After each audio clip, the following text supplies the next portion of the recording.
Amazon മഴക്കാടുകൾ. എനിക്കറിയാം, ഇതിനോടകം നിങ്ങളിൽ പലരും വ്യത്യസ്തങ്ങളാർന്ന വീഡിയോകൾ ആമസോണിനെ പറ്റി കണ്ടിട്ടുണ്ടാകും.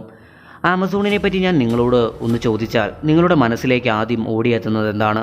വ്യത്യസ്തങ്ങളാർന്ന ജീവികളും വളരെ വിസ്തൃതമായ ഒരു കാടും കൂടാതെ വ്യത്യസ്തങ്ങളാർന്ന മരങ്ങളുമുള്ള വളരെ വലിയ ഒരു വനം. എന്നാൽ ഇന്ന് ഞാൻ നിങ്ങളോട് പറയാൻ പോകുന്നത് ശാസ്ത്രലോകം പോലും നമ്മിൽ നിന്നും അകറ്റി അല്ലെങ്കിൽ നാം അറിയരുത് എന്ന് ആഗ്രഹിച്ച് മറച്ചുവെച്ച കുറച്ച് വശങ്ങളെ പറ്റിയാണ്.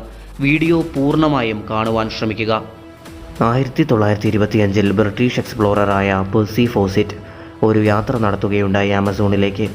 ഇവിടെ സ്വർണത്തിൻ്റെ നഗരമുണ്ട് എന്നും ഇവിടുത്തെ രാജാവ് സ്വർണത്താലാണ് കുളിച്ചിരുന്നത് എന്നുമായിരുന്നു അദ്ദേഹം വിശ്വസിച്ചിരുന്നത്. എന്നാൽ ടെൻറ്റിൽ നിന്നും ഇറങ്ങിയ ഇദ്ദേഹം പിന്നീട് ഒരിക്കലും തിരിച്ചു വന്നിട്ടില്ല. അദ്ദേഹത്തിന് എന്ത് സംഭവിച്ചു? ആമസോൺ മഴക്കാട് എന്നത് ഏകദേശം 8 രാജ്യങ്ങളിൽ വിഭജിക്കപ്പെട്ടിരിക്കുന്നു. ബ്രസീൽ മുതൽ പെറു വരെയാണ് ഇതിൻ്റെ രേഖ എന്നത്. ഏകദേശം 7 മില്യൺ സ്ക്വയർ കിലോമീറ്റർ വഴി ഇതിന് വലിപ്പമുണ്ട്. ഇന്ത്യയെ പോലെ 2 രാജ്യങ്ങളും UK പോലെ 28 രാജ്യങ്ങളും ഇതിൽ ഫിറ്റാകുന്നു. ഓഷനിൽ പല ഭാഗങ്ങളും, അതായത് 95% നാം കണ്ടെത്താത്തതുപോലെ തന്നെ ഇവിടെയും നാം പല ഭാഗങ്ങളും ആമസോണിൻ്റെ കണ്ടെത്തിയിട്ടില്ല എന്നുള്ളതാണ് സത്യം. ഏകദേശം 10% മാത്രം സ്പീഷീസുകളെ മാത്രമാണ് നാം ആമസോണിൽ കണ്ടെത്തിയിട്ടുള്ളൂ. കൂടാതെ തന്നെ എല്ലാ ദിവസവും നമുക്ക് വ്യത്യസ്തങ്ങളാർന്ന പുതിയ പുതിയ സ്പീഷീസുകളെ ഇവിടെ നിന്നും കണ്ടെത്താനും സാധിക്കാറുണ്ട്. കൂടാതെ തന്നെ ഏകദേശം 400 ബില്യണിലധികം ട്രീകളാണ് ഇവിടെയുള്ളത്. ആമസോണിനെ പൊതുവെ ഭൂമിയുടെ ലങ്സ് എന്നും വിളിക്കുന്നു. ഭൂമിയിൽ ഏകദേശം 20% ഓക്സിജനും ഇവിടെ നിന്നുമാണ് റിലീസ് ചെയ്യുന്നത്. എന്നാൽ അതിൽ മിക്കതും തന്നെ ഈ ആമസോൺ റെയിൻഫോറസ്റ്റിൽ തന്നെ യൂസുമാകുന്നു. 2 മില്യണിലധികം ട്രൈബൽ ജനങ്ങൾ പുറത്ത് ഒരു കോണ്ടാക്റ്റുമില്ലാതെ ഈ ഒരു വനത്തിൽ താമസിക്കുന്നു. ആമസോണിലെ ഏറ്റവും വലിയ മിസ്റ്ററിയായി ഇന്നും കണക്കാക്കുന്നത് ഇവിടെ സ്ഥിതി ചെയ്തിരുന്നു എന്ന് പറയപ്പെടുന്ന എൽ ഡൊറാഡോയാണ്. എൽ ഡൊറാഡോ എന്നത് സ്വർണത്തിൻ്റെ സിറ്റി എന്നാണ് അറിയപ്പെട്ടിരുന്നത്. ഇവിടെ ഇങ്ങനെ ഒരു സിറ്റി ഉണ്ടായിരുന്നു എന്നും ഇവിടെ ഉണ്ടായിരുന്ന രാജാവ് സ്വർണത്താൽ കുളിച്ചിരുന്നു എന്നും പറയപ്പെടുന്നു. എന്നാൽ ഏകദേശം 16-ാം നൂറ്റാണ്ടിൽ യൂറോപ്യൻസ് ഇവിടെ എത്തുകയുണ്ടായി. അതായത് ആമസോണിൻ്റെ നോർത്ത് അമേരിക്കയുടെ ഭാഗത്ത്. നമുക്കറിയാവുന്നതുപോലെ തന്നെ ഇവർ വളരെയധികം സോൾജേഴ്സുമായിരുന്നു. കൂടാതെ ഇവരുടെ കയ്യിൽ വളരെയധികം അഡ്വാൻസ്ഡ് വെപ്പൺസും ഉണ്ടായിരുന്നു. അതുകൊണ്ട് തന്നെ അവിടെ ഉണ്ടായിരുന്ന ട്രൈബുകളുടെ നേരെ വളരെ എളുപ്പത്തിൽ തന്നെ ആധിപത്യം സ്ഥാപിക്കാൻ ഇവർക്ക് സാധിച്ചു. കൂടാതെ തന്നെ ഇവർ ഏകദേശം 16-ാം നൂറ്റാണ്ടിൻ്റെ അവസാനമായപ്പോൾ എൽ ഡൊറാഡോയെ പറ്റി അറിഞ്ഞു, അതായത് ദ സിറ്റി ഓഫ് ഗോൾഡിനെ പറ്റി. അങ്ങനെയിരിക്കെ ഇവർ ആമസോൺ മുഴുവൻ തന്നെ ഈയൊരു സിറ്റിയെ തപ്പി നടക്കാൻ തുടങ്ങി. ഏകദേശം ആമസോണിൻ്റെ എല്ലാ മേഖലയും ഇവർ കവർ ചെയ്തു. എന്നാൽ ഇവർക്ക് ഒന്നും തന്നെ അവിടെ നിന്ന് കണ്ടെത്താൻ സാധിച്ചില്ല. സ്വർണ്ണമൊഴികെ ബാക്കി ഒന്നും തന്നെ ഇവർക്ക് അവിടെ നിന്നും ലഭിച്ചില്ല എന്ന് നമുക്ക് പറയാൻ കഴിയും. ഏകദേശം 200 വർഷം ഇവർ സെർച്ച് ചെയ്തിട്ട് പോലും അങ്ങനെ ഒരു സിറ്റിയെ ഇവർക്ക് കണ്ടെത്താൻ കഴിഞ്ഞില്ല. അങ്ങനെ ഇതൊരു മിത്തായി ഡിക്ലെയർ ചെയ്തു. 19-ാം നൂറ്റാണ്ടിൽ പെർസി ഫോസിറ്റ് എന്ന ബ്രിട്ടീഷ് എക്സ്പ്ലോറർ എൽഡൊറാഡോയെ കണ്ടെത്താൻ ഒരു ശ്രമം നടത്തുകയുണ്ടായി.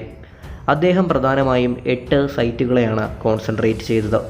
എന്നാൽ ഇദ്ദേഹത്തിൻ്റെ റിസർച്ചിൽ ഇദ്ദേഹത്തിന് യൂറോപ്യൻസ് പറഞ്ഞ നഗരങ്ങളെ പോലും കണ്ടെത്താൻ സാധിച്ചില്ല എന്നതാണ് സത്യം. ഇദ്ദേഹം വളരെ സമയമെടുത്ത് ആമസോണിലെ വ്യത്യസ്തങ്ങളാർന്ന സ്ഥലങ്ങളിലേക്ക് യാത്ര ചെയ്തു. എങ്കിൽ പോലും അദ്ദേഹത്തിന് ഇവിടെ നിന്നും ഒന്നും തന്നെ കണ്ടെത്താൻ സാധിച്ചില്ല. 29 മെയ് 1925 ഇദ്ദേഹത്തെ കാണാതെയുമായി. ഏകദേശം ബ്രസീലിലെ മാട്ടോ ഗ്രോസോയിലാണ് ഇദ്ദേഹത്തെ കാണാതായത്. ഇദ്ദേഹത്തിന് എന്ത് സംഭവിച്ചു, ഇദ്ദേഹം എവിടെ പോയി എന്ന് ഇന്ന് വരെ ആർക്കും അറിയില്ല. സയൻറ്റിസ്റ്റുകളുടെ അഭിപ്രായത്തിൽ ആമസോണിൽ ആർക്കും തന്നെ താമസിക്കാൻ കഴിയുന്ന ഒരു എൻവയോൺമെൻ്റ് അല്ല. ആ ഒരു സമയത്തെ ടെക്നോളജിയുടെ സഹായത്താൽ അവർ കണ്ടെത്തിയത് അതായിരുന്നു. പിന്നീട് ടെക്നോളജി വികസിച്ചതിനെ തുടർന്ന് പല തരത്തിലുള്ള നമുക്ക് എവിഡൻസും ഇവിടെ ഒരു നഗരമുണ്ടായിരുന്നു എന്നതിൻ്റെ ലഭിക്കുകയുണ്ടായി. അപ്പോൾ പെർസി ഫോസിറ്റിന് എവിടെയാണ് പിഴച്ചത്? അദ്ദേഹം ചെയ്ത രീതി ശരിയായിരുന്നുവെങ്കിൽ പോലും സാങ്കേതികവിദ്യ അദ്ദേഹത്തെ ചതിച്ചുവെന്ന് നമുക്ക് പറയാൻ കഴിയും. സാങ്കേതികവിദ്യ വളർന്നതിൻ്റെ സഹായത്താൽ ഹ്യൂമൻ വേസ്റ്റുകൾ ഇവിടെ നിന്നും നമുക്ക് കണ്ടെത്താൻ സാധിച്ചിട്ടുണ്ട്. ലിഡാർ സ്കാനിങ്ങിനെ പോലെയുള്ള വലിയ വലിയ ടെക്നോളജിയുടെ സഹായത്താൽ ഈ മണ്ണിൻ്റെ അടിയിൽ വളരെ വലിയ സ്ട്രക്ചറുകൾ ഉണ്ട് എന്നും ശാസ്ത്രജ്ഞർ പിന്നീട് കണ്ടെത്തി.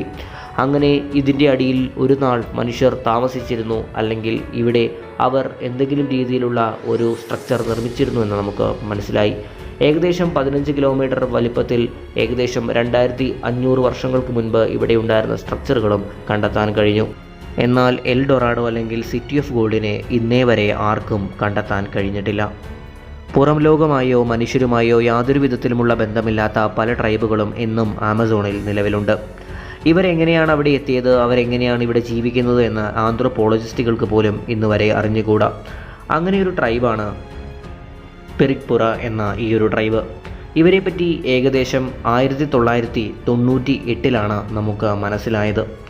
ഇവരുടെ അഭിപ്രായത്തിൽ ഇവർ ഏകദേശം 1000-ലധികം ആൾക്കാരുണ്ടായിരുന്നു. എന്നാൽ ഇന്ന് ഇവർ ഏകദേശം 15 അല്ലെങ്കിൽ 20 ആളുകൾ മാത്രമാണ്. എന്താണ് ഇവർക്ക് സംഭവിച്ചത്? ആന്ത്രോപോളജിസ്റ്റുകൾ ഇവരുടെ ഭാഷ ഡീകോഡ് ചെയ്തതിൻ്റെ ഫലമായി നമുക്ക് ഇവരിൽ നിന്നും പല കാര്യങ്ങളും മനസ്സിലാക്കാൻ സാധിച്ചു. ഏകദേശം 1000 പേരടങ്ങുന്ന ഇവരുടെ ഈ ഒരു ട്രൈബിനെ നശിപ്പിച്ചത് മോഡേൺ ഹ്യൂമൻ ആയിരുന്നു, അതായത് മൈനിങ് കമ്മ്യൂണിറ്റി. അവർ ഇവിടെ വരികയും തുടർന്ന് ട്രൈബിലുള്ള പല ആളുകളെയും വെടിവെച്ച് കൊല്ലുകയും ചെയ്തു. അങ്ങനെ ഇവരുടെ എണ്ണത്തിൽ വളരെയധികം കുറവ് വന്നു. ഏറ്റവും അധികം അവസാനമായി രക്ഷപ്പെട്ടത് ഇവർ മാത്രമാണ്. ഇവരെ പോലെ എത്ര പേരുണ്ടാകും ഈ ഒരു ഫോറസ്റ്റിൽ? 1000 വർഷങ്ങളായി ഇവിടെ മാത്രം താമസിക്കുന്ന പുറം ലോകം കാണാത്തവർ. ആമസോണിൽ ആദ്യമായി എന്നാണ് മനുഷ്യർ എത്തിയത്? ശാസ്ത്രജ്ഞരെ കുഴപ്പിച്ച ഏറ്റവും വലിയ ചോദ്യം. 2017 ഇതിനുള്ള ഉത്തരം ലഭിച്ചു തുടങ്ങുന്നത്. കൊളംബിയയിലെ ഒരു കേവിൽ നിന്നും നമുക്ക് ഇതിനോടുള്ള ഉത്തരം ലഭിച്ചു തുടങ്ങി. ഇവിടെ വളരെയധികം റോക്ക് പെയിൻറ്റിങ്സ് നമുക്ക് കണ്ടെത്താൻ സാധിച്ചു. ഇങ്ങനെയൊരു സാഹചര്യത്തിൽ ഇത് എത്ര വർഷം പഴക്കമുള്ളതായിരുന്നു എന്നുള്ളതാണ് ഏറ്റവും വലിയ ചോദ്യം. കൂടാതെ തന്നെ ഏകദേശം 13 കിലോമീറ്ററോളം ഇവർ കുഴിച്ചതിൻ്റെ ഫലമായി ഇവർക്ക് വളരെ വലിയ ഒരു ഗുഹ കണ്ടെത്താൻ സാധിച്ചു. ആ ഗുഹയുടെ ഉള്ളിൽ വളരെയധികം പെയിൻറ്റിങ്സും കണ്ടെത്താൻ സാധിച്ചു. 12,000 വർഷങ്ങൾക്ക് മുൻപ് വരച്ചിട്ടുള്ള പെയിൻറ്റിങ്സ് ആയിരുന്നു ഇത്. അപ്പോൾ അതിൽ നിന്നും നമുക്ക് മനസ്സിലാക്കാൻ സാധിക്കും ആ ഒരു സമയത്ത് ആമസോൺ എന്നത് മഞ്ഞിനാൽ മൂടപ്പെട്ടിട്ടുള്ള ഒന്നായിരുന്നു എന്ന്. കൂടാതെ തന്നെ ഐസ് ഏജിൽ ജീവിച്ചിരുന്ന പല ജീവികളുടെയും ചിത്രങ്ങളും നമുക്ക് ഇവിടെ നിന്നും കണ്ടെത്താൻ സാധിച്ചിട്ടുണ്ട്. ഇതിൽ നിന്നെല്ലാം നമുക്ക് മനസ്സിലാക്കാൻ സാധിക്കും ആ ഒരു സമയത്ത് ജീവിച്ചിരുന്ന ഇത്രയും വലിയ ജീവികളുടെ കൂടെ എങ്ങനെയായിരുന്നു മനുഷ്യർ സർവൈവ് ചെയ്തിരുന്നത് എന്നതിനെപ്പറ്റി. കൂടാതെ അവയെല്ലാം മനുഷ്യർ എങ്ങനെ വേട്ടയാടി.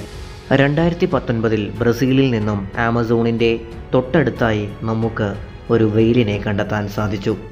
ഇത് ഏകദേശം 10 ടൺ ഭാരമുള്ള ഒരു ബേബി വെയിലായിരുന്നു. എന്നാൽ വളരെയധികം ഷോക്കിംഗ് ആയിട്ടുള്ളൊരു കാര്യം, എങ്ങനെ ഈ ഒരു വെയിൽ അവിടെ എത്തി? ഒക്ടോബർ നവംബർ മാസത്തിൽ വെയിലുകൾ സാധാരണ ആമസോണിനടുത്തുള്ള സമുദ്രത്തിൻ്റെ ഭാഗത്ത് നിന്ന് നോർത്ത്, അതായത് അന്റാർട്ടിക്കയുടെ ഭാഗത്തേക്കാണ് പോവുക. എന്നാൽ ഫെബ്രുവരി മാസത്തിൽ എങ്ങനെയാണ് ഇത് ഈ ഒരു പ്ലേസിൽ വന്ന് ചത്തുകിടന്നത്? കൂടാതെ തന്നെ യാതൊരു വിധത്തിലുമുള്ള പാടുകളും ഇവയുടെ ശരീരത്തുണ്ടായിരുന്നില്ല.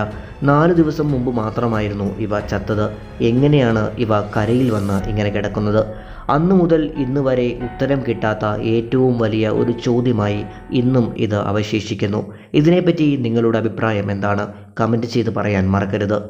ഈ ഒരു വീഡിയോ നിങ്ങൾക്ക് ചെറിയ തോതിലെങ്കിലും ഇഷ്ടമായെങ്കിൽ ചാനൽ സബ്സ്ക്രൈബ് ചെയ്യുകയും നോട്ടിഫിക്കേഷൻ ബെൽ ഓളിൽ ഇനേബിൾ ചെയ്യുകയും ലൈക്ക് ചെയ്യാനും കൂട്ടുകാരുമായി മാക്സിമം വീഡിയോ ഷെയർ ചെയ്യുവാനും നിങ്ങളുടെ അഭിപ്രായങ്ങൾ കമൻറ്റായി രേഖപ്പെടുത്തുവാനും മറക്കരുത്. മറ്റൊരു ഇൻട്രസ്റ്റിംഗ് വീഡിയോയുമായി വീണ്ടും വരുന്നതുവരേക്കും എന്നത്തെയും പോലെ thanks for watching and good bye.